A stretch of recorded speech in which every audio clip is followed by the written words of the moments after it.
same time. So good morning, everyone, and welcome to session SA3 of the 2020 Asia Pacific Statistics Week.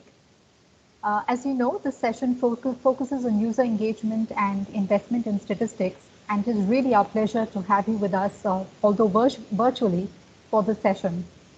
I am Sharita Sural from the Statistics Division of ESCAP, and I'm pleased to serve as the session partner today, together with my colleagues Ms. Ha and Ms. Krisana, who are here with me to support the session. It is my honor to introduce the chair and the moderator of this session, Ms. Ali Muamua Malapono, who is a government statistician of the Samoa Bureau of Statistics. Now, before I give the floor to the chair to take over and to lead the session, I just want to walk you through a few key features of Microsoft Teams. I know everyone is getting increasingly familiar with the use of Teams this week, but just want to remind all of us of a few key features of Teams which will come handy for your participation. Now, during the session, there are two ways in which you can make interventions or ask questions. You may either click the hand raise icon to ask for the floor to speak, and after you have spoken, kindly click on the icon again to put your hand down. The other way you can make an intervention is that you can enter comments in the chat box at any time during the session. Now, we will try to address as many comments and questions as we can during the session, but in case for any reason we're unable to get to your question or comment, kindly be assured that we will get back to you after the session. There are also icons on the bar to turn on and off your microphone and camera during the session, and we strongly encourage everyone to keep their microphones on mute unless you are taking the floor to speak during the discussion part of the session. I would also like to remind everyone that the meeting will be recorded for the benefit of those who are unable to join us this morning. Also in the chat box, my colleague has posted an evaluation form, and you are all requested to complete this evaluation form by the end of the session or after the session so that we can get your valuable feedback on the session itself. So with this, I now give the floor to the chair, Ms. Ali Muamua, who will explain to us the objectives of the session, the format, and she will introduce the speakers. So over to you, Fono. Thank you very much, Sharita. Can you hear me? Yes, we can hear you very clearly. Okay, thank you very much. Good morning, good evening, and talo falava, wherever you may be. And it is a pleasure to welcome everybody on this virtual platform. There are three main objectives of this session. The first one is for the presenters to share 3 tips that would greatly empower the National Statistical System to be more responsive to the needs of data users, including the 2030 agenda. The second objective is for the users to share on how the investments in their national statistical systems match the requirements for meeting the users' demands. And thirdly, the presenters will share the tools and mechanisms that they have put in place for optimizing investments with demands and user needs. We have 4 presenters. Each of them will take 8 minutes for their presentation. So we will make, in order to do this session, we will make 2 presentations in the first part. And after that, it will be followed by 10 minutes question and answers. And then after that, the last 2 presenters will present for 8 minutes each, and then also followed by another 10 minutes of Q&A. Then after that, I will open the floor to the audience for their reflections on the objectives of this session. As Sharita mentioned, given time constraints, if you don't have time to ask your question, please type your question in the comments box so we can come back to you after this session. Without further ado, may I now ask our first presenter to present his presentation. Our first presenter is Mr. Percival Salting from the Commission on population and development in the Philippines, and he will present on women empowerment and its relationship to spousal violence, evidences from the 2017 Philippines National Demographic and Health Survey. So may I now ask Val to take the floor. Thank you, Miss Fono. Hello, can you anybody hear me? Hello. Thank Yes, you. Thank you, yes, Miss you're good. Fono. Okay. Thank you, Miss Fono. Mabuhay from the Philippines. Good day to all. I am Val Salti, Em mở chị doanh nghiệp của Đồng Nai với. statistician of the Philippine Commission on Development, Population and Development. I'm honored to present to you our Doanh nghiệp của Đồng study Nai on tí nữa women em mở empowerment and its relationship làm to spousal violence as evidence from the 2017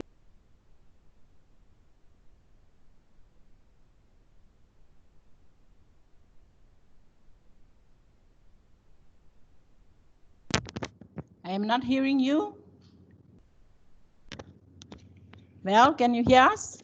Yes. Okay. The Philippines has made significant strides in elevating awareness on gender equality as evidenced by women empowerment in the country. Since 2008, the Philippine National Demographic and Health Survey have been collecting information on the three sets of women empowerment variables that qualify as evidence of empowerment in Kishore's framework. One that measures women participation in decision making, and two others that measure women's acceptance of gender role norms that endorse the control of women by men. However, the NDHS did not offer a detailed assessment of how the empowerment levels of women influence gender-based violence.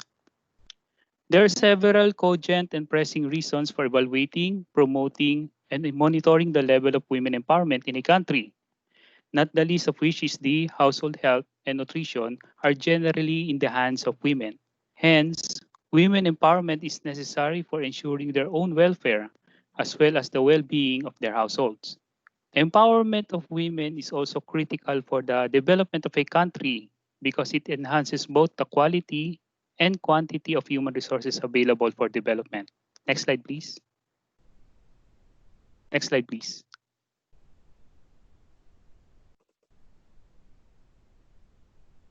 Next slide, please. Okay. This study uses the lifetime experience of spousal violence, whether physical or sexual violence, among currently married women aged 15 to 49, both as an outcome of women empowerment. Several key characteristics of women are classified as either potential source of empowerment, such as education attainment and employment for cash, or variables that capture aspects of setting for empowerment, which is here age, wealth, and number of children. The setting indicators focus on the circumstances of women's lives and reflect opportunities available to women. These measures of women empowerment are also used for developing a Women Empowerment Index. Next slide, please.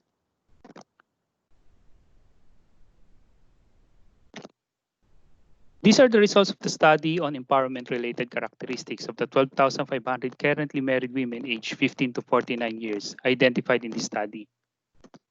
67% have attended grades 1 to 12 level of education. 87% has own cash earnings, but 77% does not have own bank account, and more than half does not have control over their cash earnings on their own or jointly with their husband or partner. And 85% are involved in three household decisions, either alone or jointly with their husband or partner, decisions on their own health, major household purchases, and visits to the family or relatives. Next slide, please.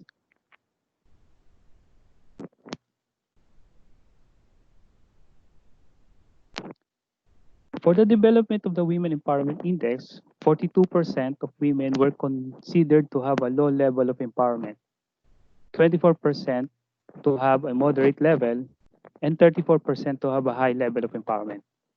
Women below age 35 are in the low level of empowerment compared with women aged 35 and older. There is about equal distribution of women in the moderate level of empowerment in all age groups. As expected, women belonging to households in the lowest wealth quintile are more likely to be in the low level of empowerment, and women in the highest wealth quintile have higher empowerment level. Women who have more than 6 children are less likely empowered compared to women with less than 3 children. Next slide, please. On prevalence of spousal violence by Women Empowerment Index, based on this study, a total of 10,778 women experienced spousal violence in their lifetime.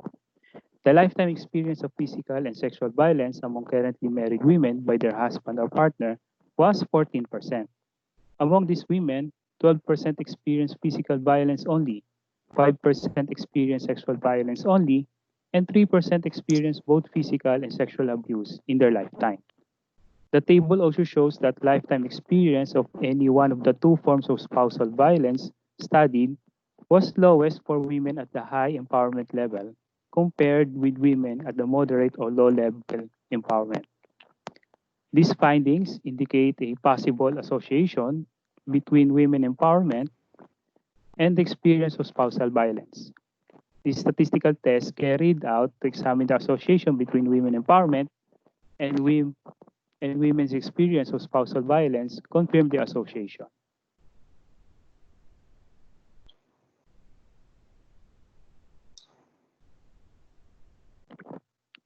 Next slide, please. Val, may I just intervene for a moment? Yes, I'm sorry, we sure. had an issue at this end and the slides were not moving. Could you kindly tell us which slide number you are on? I'm on slide 7. Okay, thank you. Or should I repeat the slide 6? Is it slide 6? I already finished slide 6. Okay, you're in 7 now? Yes. All right, thank you. Okay. I hope everyone can see the slides now. Should I proceed? Yes. Can you see the slides now, Fono? All right, thank you. Okay. So to proceed, as a discussion, in developing a composite women empowerment index, 9 variables were used for the study. Using this variable resulted in a different distribution of empowerment levels compared to that in the 2017 NDHS. The analysis revealed that 4 out of 10 women are empowered at a low level. Filipino women who are highly empowered belong to women aged 35 to 39, are at the highest wealth index, and are women who have few or no living children. On the other hand, women who are under age 20, belonging to households in the lowest wealth quintile, and who have more than 6 living children, have the lowest levels of empowerment. Women under age 20 belonging to the low level of empowerment are likely due to their dependence on their husband or partner, with less engagement in earning cash due to lower access to education and less participation in decision making. The fact that women with no children are more likely to be highly empowered than women with 6 or more children may suggest that they may be better educated, have better employment, and may be involved in all household decisions. The proportion of women earning cash is decreasing as women get older, and the number of children increases, probably reflecting the economic viability of women in our society that are imposed on women. On the relationship of spousal violence and women empowerment, the study revealed that the greater the number of living children, the lower the empowerment level and the higher the prevalence of spousal violence. We take note also that women belonging to household in the lowest quintile are or also have a higher prevalence of spousal abuse. So in designing and implementing programs, we can further investigate the relationship between spousal violence and the economic situation of the households, including the women's husband or partner and his educational level.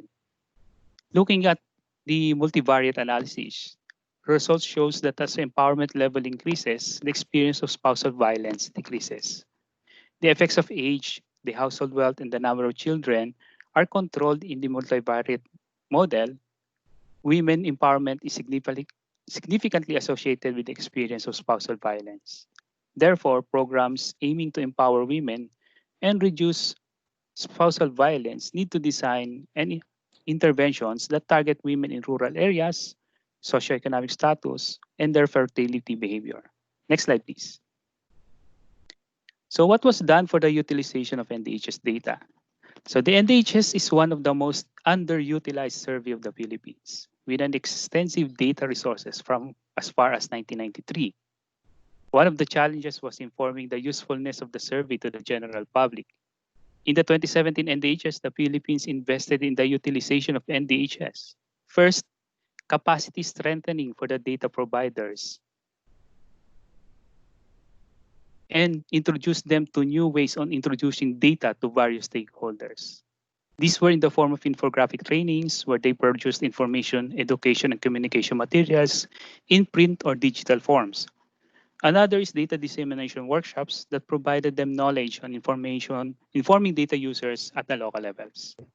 Second is another innovation done was the training of potential data users, such as media practitioners and other government agencies. An accurate interpretation of data and reliable product gives concrete and credible application of data, therefore produces solid policies and decision making. In the end, with a reliable data and capacitated data providers and stakeholders, there is a clamor for engagement and collaboration for further studies and researches. Utilizing data as products such as the IEC materials, researches, and policies is the ultimate goal of data producers and a sound investment. Next slide, please. So this is the end of my presentation. Maraming salamat po. Thank you for listening. Back to you, Ms. Fono.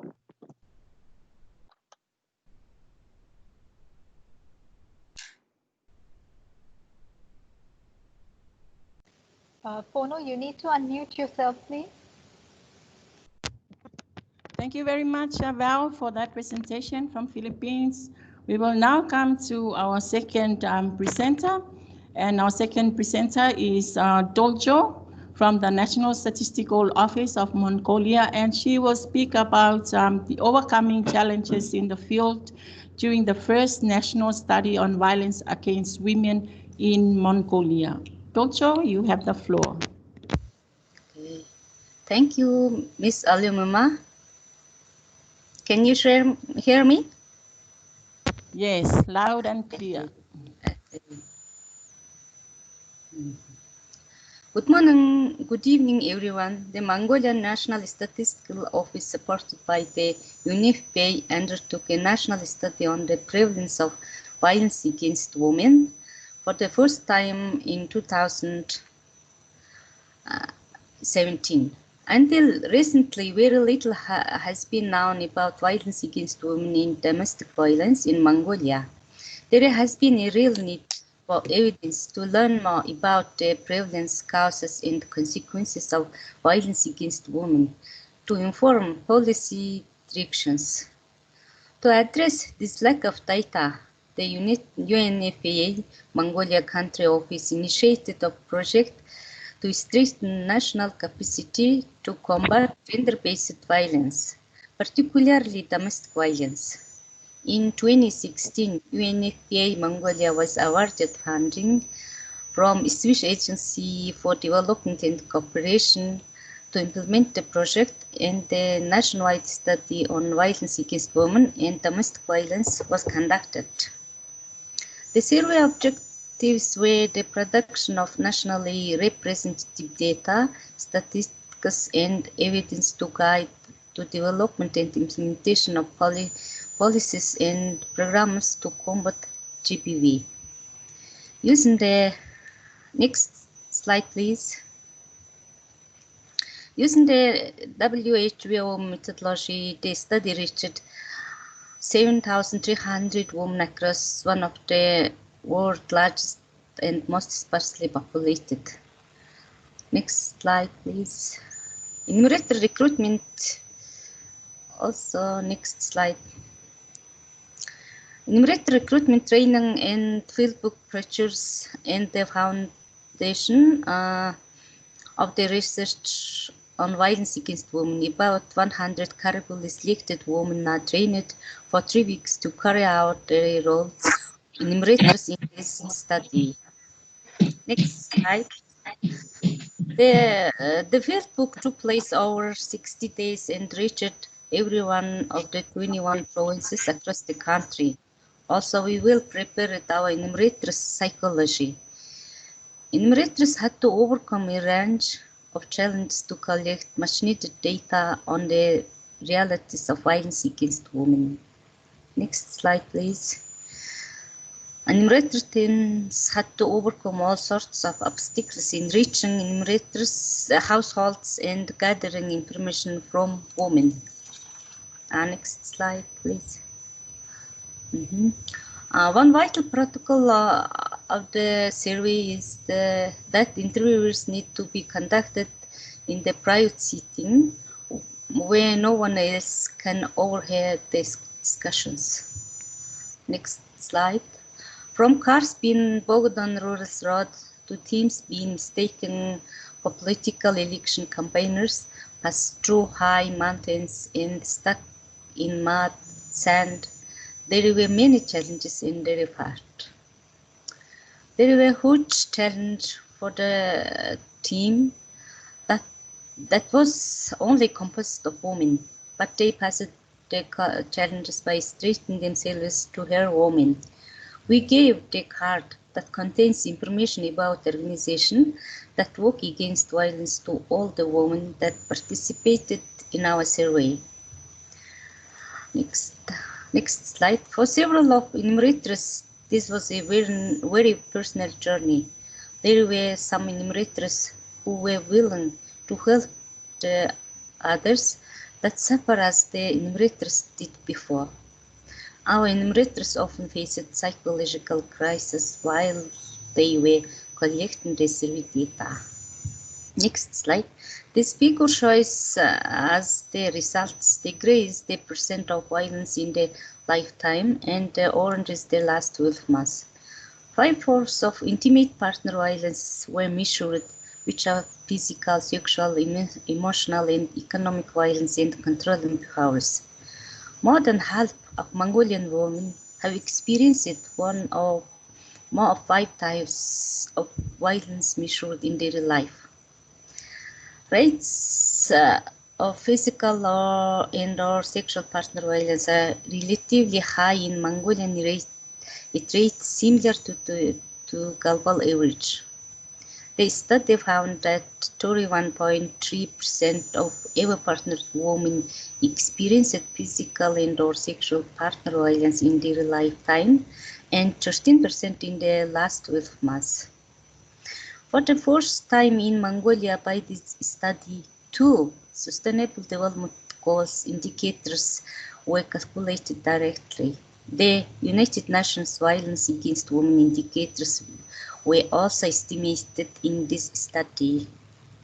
Click slide. One more.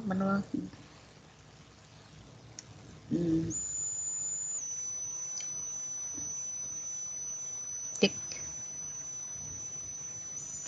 Okay, SDG indicators. Okay, next slide. Based on the survey results, Mongolia has implemented the following activities. 10 one-stop service centers has been created in the provinces and districts, which show in the highest cases of violence by the investment of UNFPA, SDC, and the local governments. The raw data has been used in numerous data users both locally and internationally. As a result of presenting the survey results to the policymakers and governors of all provinces and districts. Based on the raw data of the survey, in the following years, we have planned to conduct 3 more in-depth series. Next slide. 3 tips to be more responsive to user needs. First one, use an effective participatory approach in survey planning and implementation. Actively engage users throughout. Second one, discuss the findings with key users as part of writing of the results. Enrich the report to have their inputs and ensure users will understand the data. Last one, involve users in developing recommendations to help link the data to action. For surveys on sensitive topics, the most important investment is the recruitment and training of interviewers. This is crucial for the safety on respondents and research team, but also for the data quality. For evidence against Women Service many great tools and technical guidance are readily available through the Unit Pay Non-Wow Data Initiative. Next. Can you get more information from the website of the UNISO of Mongolia? We have posted all survey-related information on our organization's website in Mongolian in English. Thank you for your attention. Thank you very much, Dojo. So now we've completed 2 presentations, and I will now open the floor for any questions. I don't see any questions so far, so may I now ask Percival. Now, your presentation is a unique one because... Fono, sorry, this is Sharita. There is one question from the floor in the chat box. Yes. Okay. There's one. Sorry, I'm not able to see the hand on my laptop. So can you help out, Sharita? Sure. I can read the question out. Okay. So there's a question from Zita, which is basically for Val for the Philippines. Congratulations on your good paper. I just wanted to know how you could incorporate the country's culture to Women's Empowerment Index. We know very well that behavior or attitude of women in a country depends a lot on the cultural environment in which they were raised. So that's the question to you, Val. Yeah. Yes. Thank you for the question, Ma'am Zita. I think unless we can design a questionnaire on collecting women empowerment or violence against women indicators, incorporating cultural, what can you say, culture, regional culture, especially in the Philippines, we will be, it will be very difficult as of now because we need to design questions that will grasp cultures that because for example, Philippines has many cultures. We have different cultures in every region, sometimes in every provinces. We need to gather what cultures we have for those regions. Then we will try to incorporate on a questionnaire that will be sensitive enough that these questions can be gathered without prejudice on the women, on the data being collected.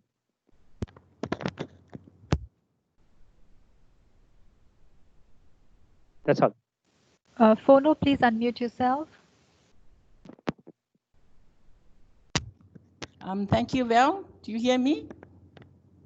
Yes, ma'am. Yes. Okay. Yes, Ms. Fono. Just a follow-up question. Now that you identified one of the challenges in carrying out such sensitive issues through a survey, violence against women survey, how would you see this when we are trying to, what kind of users should we engage in actually resolving such issues? Because when we do surveys like this, I think it is important that culture issues are brought into questionnaire design. And so from your perspective, how would we invest in that sense? One factor could be an interagency or a committee wherein we would work on various culture in different areas. Then we will try to compile commonalities among those indicators that need to be identified. It will not be a very easy task because as we all know, there's a diverse culture in certain countries like the Philippines, wherein there are regionalistic cultures. So it will take an effort to gather those indicators that we could use as part of the questionnaire. Okay, thank you, Val, for sharing that. So we really need some collaboration and coordination with other key stakeholders to actually incorporate culture issues. I don't see any other question about the presenters. If not, I would like to ask Dolcho. Dolcho, you mentioned the safety, the concern about the safety of the respondents and also the interviewers when you actually conduct this kind of survey in the rural areas. I think this is also related to the Philippines case. How do you see the investments in carrying out this kind of survey? What else could we do to actually protect not only the respondents, but also our people who are going out to carry out such sensitive surveys? Tocho? Yes, thank you, ma'am. From our experience, we have to cooperate with the local government leaders, police officers, and local workers more effectively for series. Also, must use dummy questionnaire. Also, if there is the possibility, we should consider putting an investment to hire some security guards or police officers to do with each survey team. Last but not least, in the training session of enumerators, we could put a course of basic self-protection techniques to prevent the enumerators from serious injuries in certain situations if we have sufficient investment. Okay, thank you for sharing that, Dolcho. So I'm sure because you're going to have another big survey than the one you actually carried out. So I hope you will be able to include all those in your investments for your future surveys. Now we have 2 minutes for another question, if there's somebody out there who wants to ask. So Fono, there is another question from the floor from Winida to Doljo. I believe the question is partially answered, but just in case, I'm reading this out. Since this is a sensitive topic, can you please explain challenges that you faced during the survey? Is there anything else Doljo wants to add to whatever she has already said?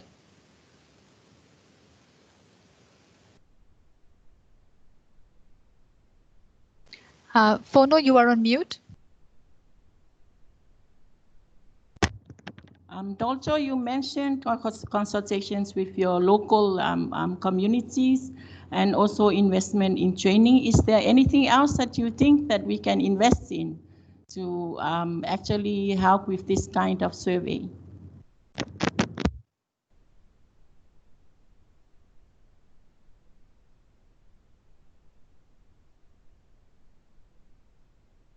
Okay. I think, of course, we ride through very difficult roads.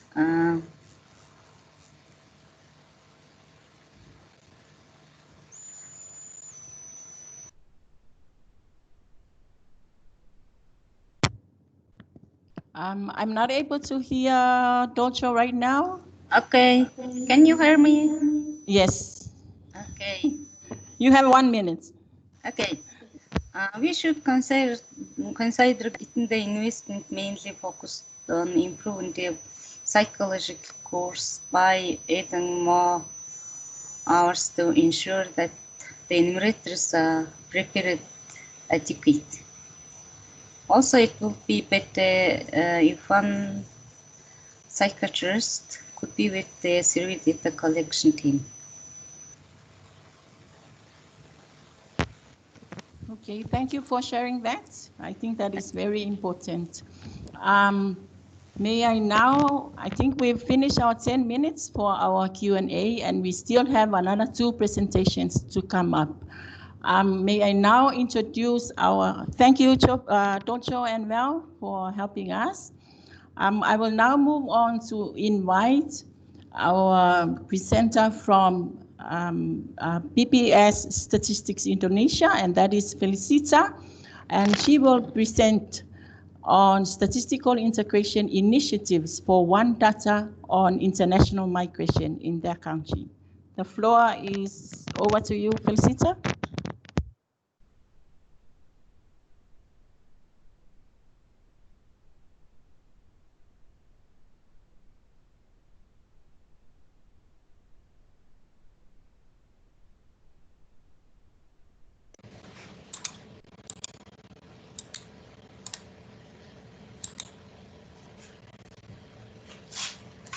Okay, thank you, Ms. Fono.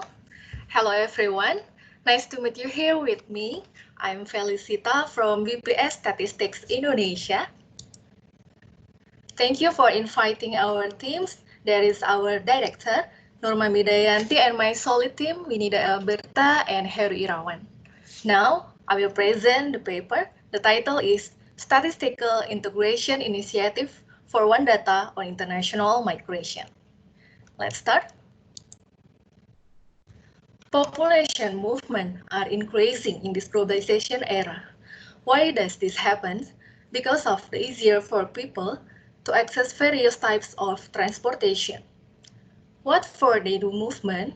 There are various purposes, such as work, school, traveling, medical treatment, and many more. But the focus of our discussion is international migrants. UN data show, next please, okay. United Nations Department of Economic and Social Affairs defines that international migrants as any persons who change his or her country of usual residence. UN data say that the number of international migrants was increasing.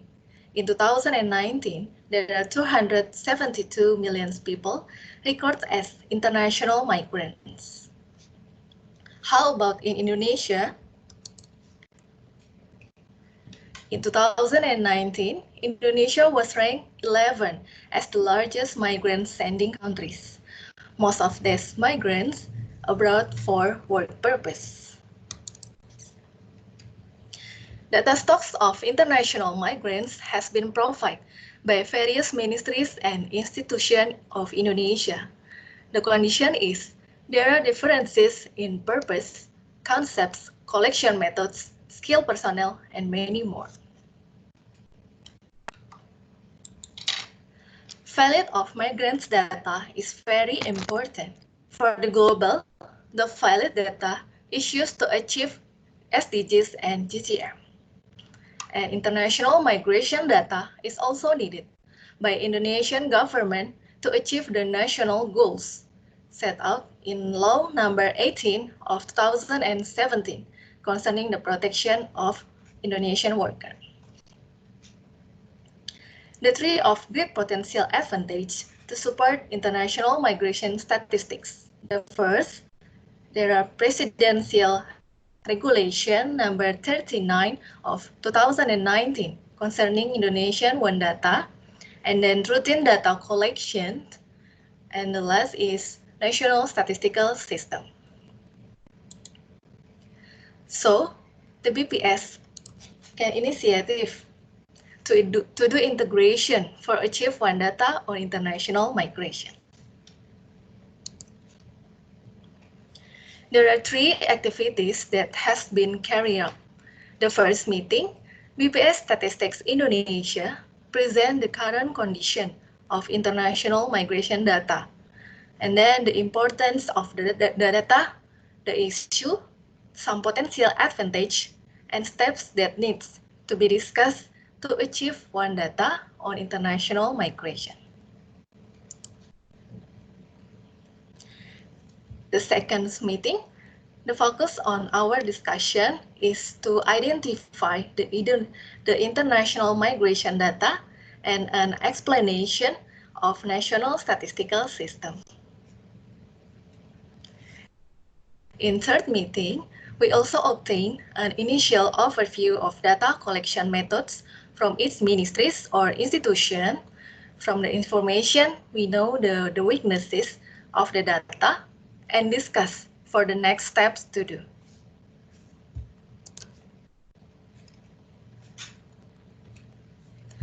The recommended steps to achieve one data on international migration is continuous coordination and further identification. After that, we provide coaching and training to improve the personal capability in collecting, processing, and analyzing. After that, we applying the national statistical system. And the last, dissemination of international migration statistics. The whole activities of Statistical Integration Initiative to achieve one data is one of the concrete action in the realization of the national statistical systems. There are tips for empowering a national statistical system to be responsive. The first, there are coordination with meetings and statistical society forum to discuss all about statistical activities,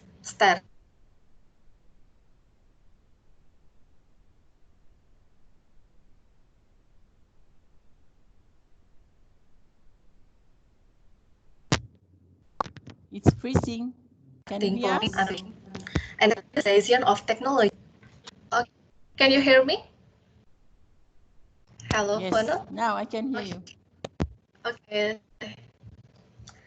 And the second is utilization of technology to be able to access by anyone and anywhere. For example, in Indonesia, there is website. The first, bps.go.id, to give all information about dissemination, and then celestic.bps.go.id for consulting services and BPS product requests. And then romantic.bps.go.id to give service recommendation, statistical activities. And the next is sirusa.bps.go.id to give metadata information on statistical information. But we just also use the application. The name is Allstat application that can be downloaded at Play Store or App Store. And also we can disseminate the data in social media with video or infographics and many more.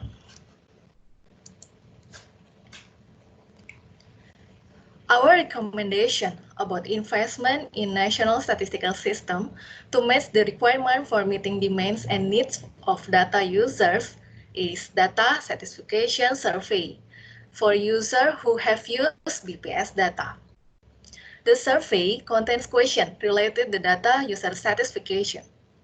And then there are 3 tools or mechanisms for optimizing investment with demands and needs of their data users. The first is Statistical Community Forum that will conduct coordination, integration, synchronization, and standardization. The second is Statistical Reference Center. So the data to be disseminated will be accordance with national statistical system rules. And the third is training of personnel who will collect data to ensure the data collection process runs well and complies with applicable standards. And all investment for the national statistical system are carried out in its activities of Statistical Integration Initiative for one data. So, if all activities can run well, one data on international migration will be realized along with a reliable, effective, and efficient national statistical system. Okay, that's all about my presentation. Thank you for your attention. Thank you very much, Felicita. Right on time. So may I now ask our last presenter, and that is Ms. Lon from Viet Nam. And she will present on, her topic is From Data to Action to Impact, how Vietnam has changed in the decade since the first Violence Against Women Prevalence Survey. May I now ask Lon to take the floor.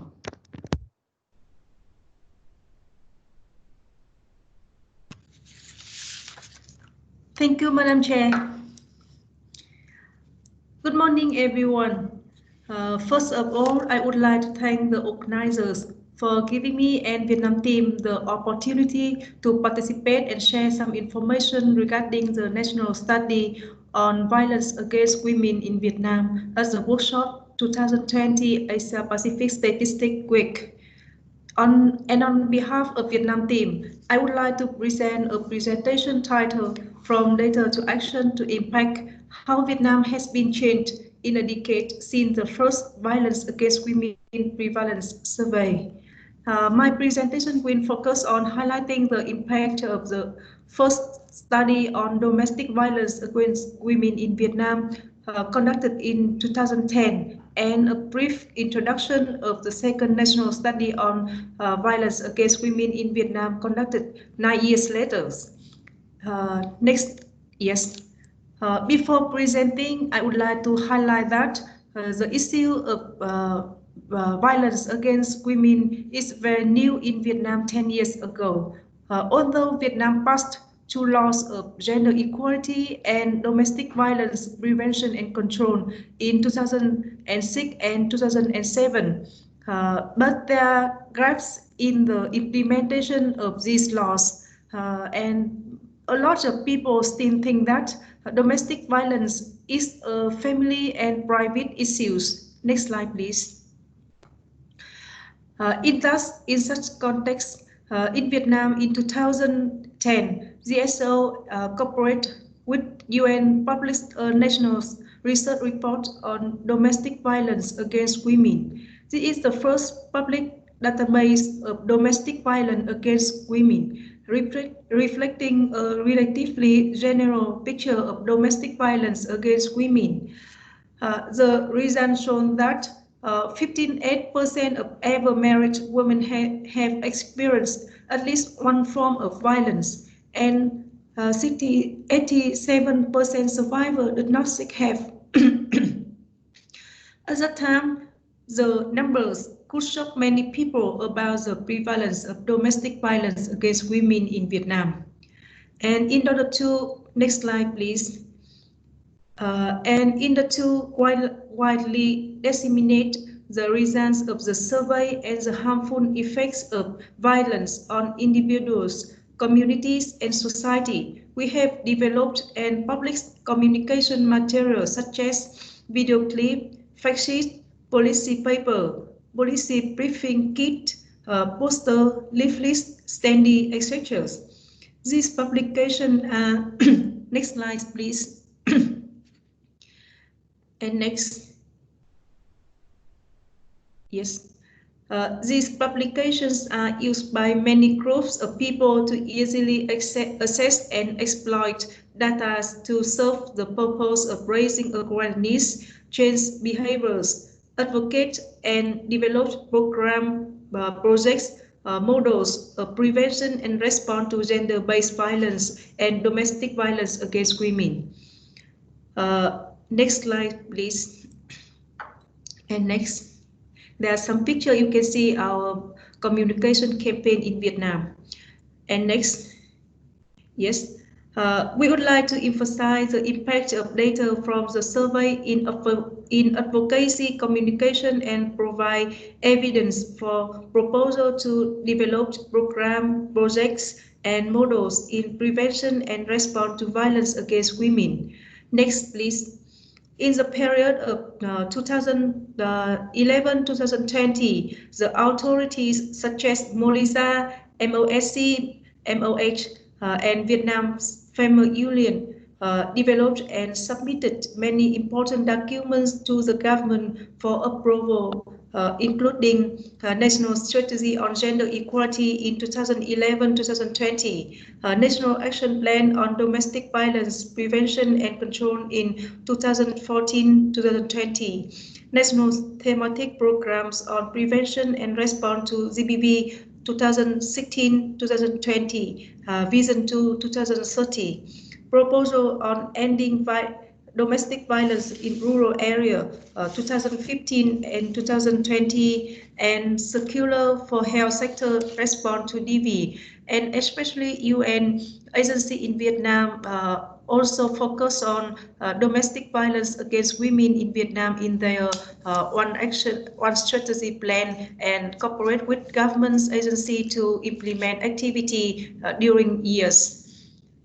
These programs and projects, including many model activity and solutions, which have been implementing from the central to local level to reduce ZBV, DV, and VAL, and try to address issues raised from the result of the survey in 2010. Next slide, please.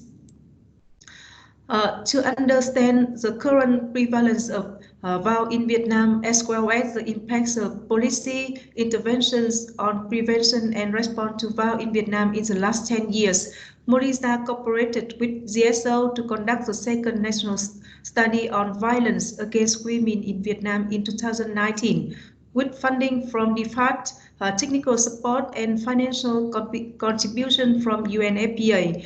The survey was conducted in 500 local areas of 63 provinces and cities nationwide, with a total of 6,000 samples. With the second study, the scopes are bigger, includes other forms of violence, ghosting, and violence against women with disability. Preliminary findings were available in early August in 2019, and the final comprehensive report will be officially launched in July 2020. And next slide, please. And currently, advocacy and communication plan of the second survey, making number count turn data to action, was developed, and we are ready to use the data right after the report launch in July 2020. Regarding the reflection, the user's perspective, we would like to share that the importance of engaging with potential data users throughout the entire process is important for high political will and data demand. For Vietnam, it includes partnership between data collectors and users, proactive involvement of the Women's Union and local leaders, development partners with technical support, and media. We focus on proper reflection of findings and engaging the public, investing in an intensive consulting process to strengthen ownership and ensure data to be effectively used. And that are the key points of my presentation, and we are willing to answer if you have any questions. Thank you very much for the attention. Thank you very much, Lon. Right on time. And Thank you. now I open the floor for questions for 10 minutes. Sharita, if you can see question, please, can you say it over? Because I'm not able to see it. Sure. So there are a couple of questions for Indonesia, and I will perhaps read them all out at one time. Felicita, if you could take note of the questions, that would be great. So there are 3 questions for you. The first one is from Eddie, who appreciates your presentation and is asking you, my question is, could you please share with us what are the challenges you and your institution face in order to reach data integration? Is there any special support from another institution? So that is the first question to Felicita from Eddie. The second question for Felicita, the second question for you is from Jessica Gardner, who's asking you, can you tell us about any training you are providing for data users? And the third question for Felicita is from Zita, who also appreciates the presentation, and she makes the point that international migration needs collaboration with other countries. So it does not only involve coordinating within the country. So how will you do the collaboration with other countries to get good international migration data? So over to you, Felicita. Okay, Thank you, thank Sharita. you, Sharita. Thank you for the questions. I will answer the first questions. There are challenges to support the international migration data for one data. Their differences may be caused by some things. The first is each ministries or institution has differences of the purpose of data collection, and then it leads to differentiation about concept or definition applied in measuring the data. And then after that, we different standard on collecting methods by ministries or institution. After that I said before, the lack of skilled personnel to process of data collecting and analyzing, and then unintegrated data collection process. And also the difficult to detecting people who already migrate far away. So a person who has migrated far away, that his state cannot be reached, that can be under coverage.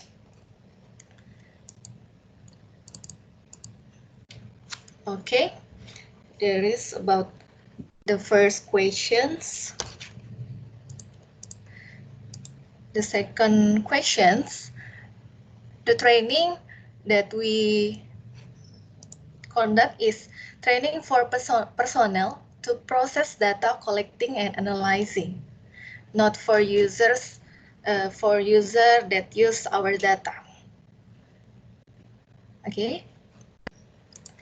And last is, how about coordination with other countries? Now Indonesia is the member of UN task force that discuss international migrants. And then, but now we focus on one data for Indonesian international migrants. But we also discuss all about international migrants with UN task force. Okay, that's all. Thank you for now. Thank you very much, Felicita. Sharita, do we have any question for Lon? Yes, there is a question for Vietnam from Thai, which says, what was your sample size in which you get this percentage of 58% women experiencing violence? And what is your total population to see that this number is reliable?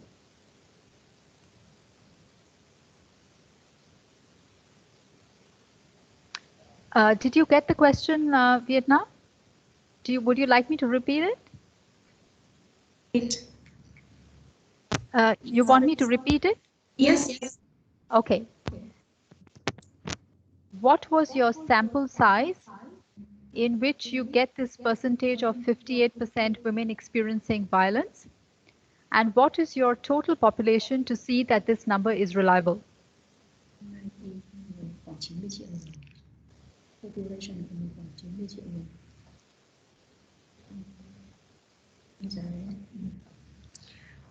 Thank you for there is just one more follow-up question. If you could note this down, because it's from the same person, Thai. It says, did you host a data interpretation workshop when your result was ready? And what were the common concerns about the results? With the first survey, there was 5,300 samples with women in the age of 18 to 60 years old in Vietnam. In total 90 million. In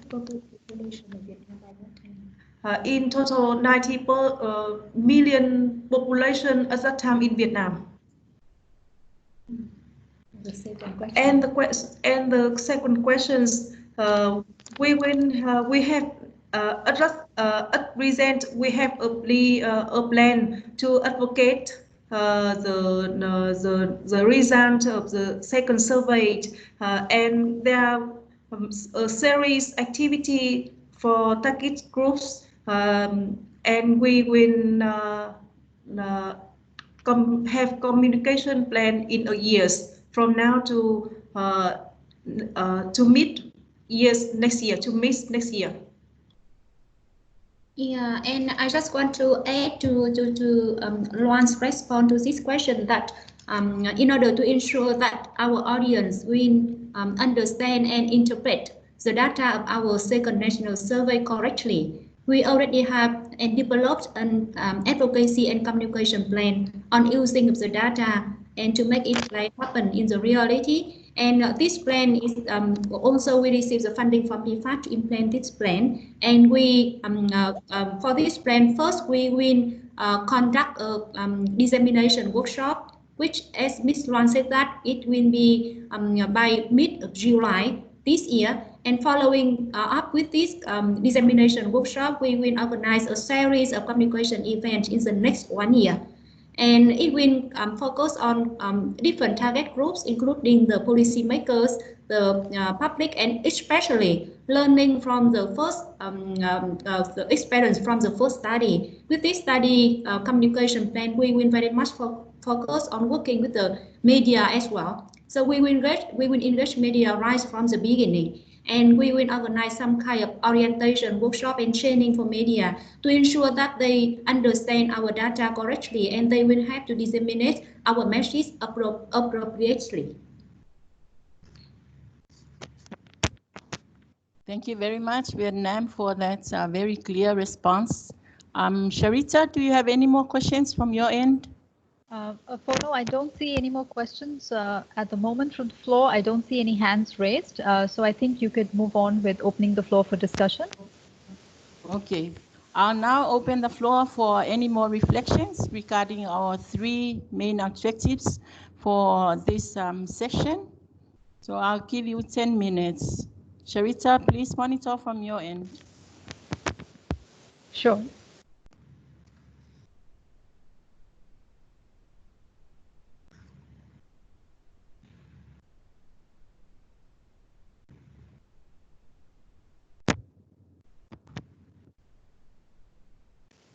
Okay, I don't see any more hands, so I think I'll just move on and summarize on this session in the interest of time, if that's all right.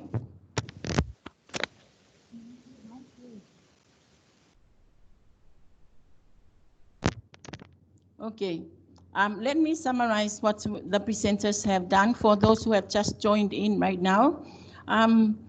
I think our first presentation, the Philippine Statistics Authority invested heavily in engaging data providers and various key stakeholders in data dissemination workshops and infographic training based on the National Demographic Health Survey 2017.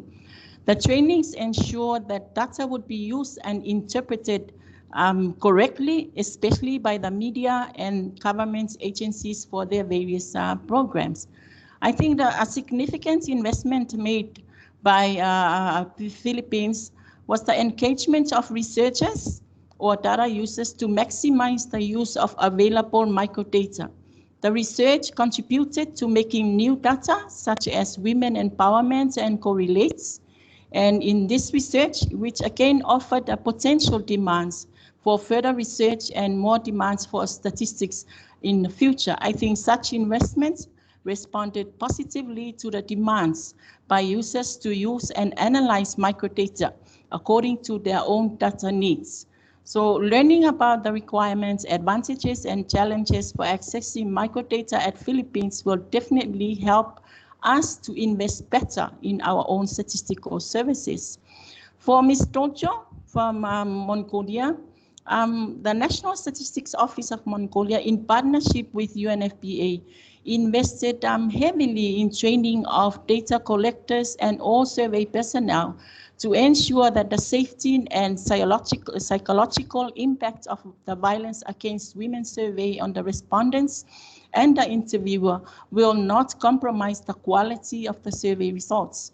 The challenging conditions in the mountain and muddy areas, as we have seen, are all factors that require smart investments to ensure the survey will be completed on time. So throughout the survey planning and implementation, Mongolia engaged the key users throughout the whole survey processes until they reached the analysis and developing recommendations for actions to eliminate violence against women. I think engaging UNFPA or technical partners responsible for specific SDG goals, such as SDG Goal 5, ensures that standard methodologies are adopted for such complex surveys, and it also leads to users trusting the statistics that relevant organizations produce for actions and further research. So thank you, Mongolia, for that. For PPS statistics on Indonesia, I gather that they invested heavily in coordination and collaboration with their key stakeholders to discuss statistical activities throughout all processes, and they also invested heavily in improving their websites, social media, and statistical products to reach out to their users and data beneficiaries. I think an outstanding investment by PPS Indonesia is the conduct of their data satisfaction survey to seek feedback from their data users, so they are able to match the demands of the users with the investments that they make for statistical activities. Learning from data users is a very effective way to respond more positively to the needs of the data users, including the government, donors, technical partners. The more efficient we respond to users, the more demands we create for more statistical services. So thank you, Indonesia. For Vietnam, Ms. Lon, I think the case of Vietnam demonstrated the power of using statistical results in passing along positive messages to eliminate violence against women. The continuous messages gave rise to the creation of many partnerships, both in government and in the community, to come together and fight for a good cause. I think with reliable and trusted statistics, the fight to make positive changes for our citizens is always strong, as we have seen in the case of Vietnam. The more we produce trusted statistics, the more demands for better policy changes will continue, and the more demands we create for more statistics in the future. I think that's the summary, and I would like to thank you, my presenters, all the 4 presenters, for their wonderful contribution to achieve the objective of this session. And if I would like just to touch on a few key takeaways for the audience. So I think to go back to our 3 main objectives, to share some 3 tips for empowering our statistical systems to be more responsive to the needs of users, including needs arising from the 2030 Agenda for Sustainable Development. I think we have seen from all the 4 presentations the investment in capacity building and training, and we need to do more on that. We also see the investment in dissemination tools, which is getting more quality on how we disseminate, and we should keep on doing that, such as infographics and IEC materials. And we've also seen investment in partnerships with key stakeholders and all the technical partners, relevant users who all come together, and which also empowered us to actually carry out our work. In our second objective, how can investments in national statistical systems match the requirements for meeting demands and needs of users? I think PPS Indonesia gave us a very good example of the satisfaction survey, which actually measures how we actually carry out our work, and the feedback is very important for us to improve the services. We've also seen from Val from Philippines how they have used they open up the opportunity to researchers to use microdata for further research, which gave us new statistics, and of course will help us to have better policies in place for our own citizens. And so to answer the third, I think the third objective is, are there tools or mechanisms for optimizing investment with demands and needs of users? Of course, we've all seen from your presentations various tools and mechanisms that you have put in place, such as partnerships with local communities, partnerships with parliamentarians, partnerships with policy makers. And also, I think what is important is actually using standard methodology and partnership with our technical partners such as UNFPA, UNICEF, World Bank, all the UN agencies who are really responsible for specific SDG goals will really help us to produce statistical, reliable and trusted statistics. So I think that's a summary from my end, and I thank the audience and everybody, the organizers, Sharita and Ha, for putting together this session. And I wish you all the best for the rest of this afternoon. Thank you very much.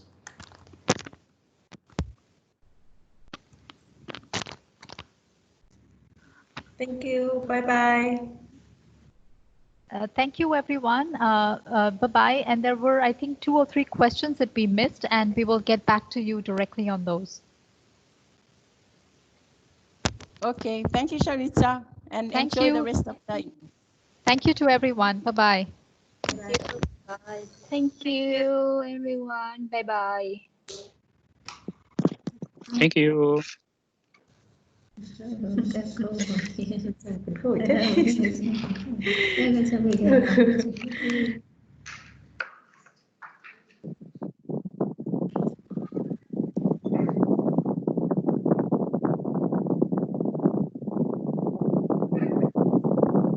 I thought that Gojo doesn't want to answer, so you close it. You didn't mention it to.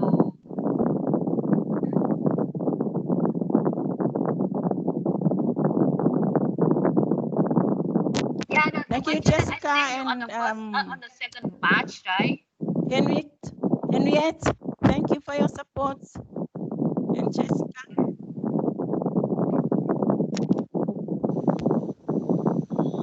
Thank you, Henry, Jessica. Thank you for your support.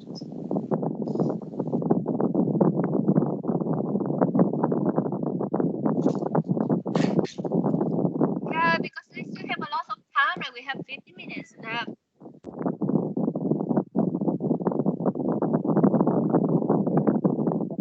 Okay, I will just stop the recording, okay? Because the organizers left already.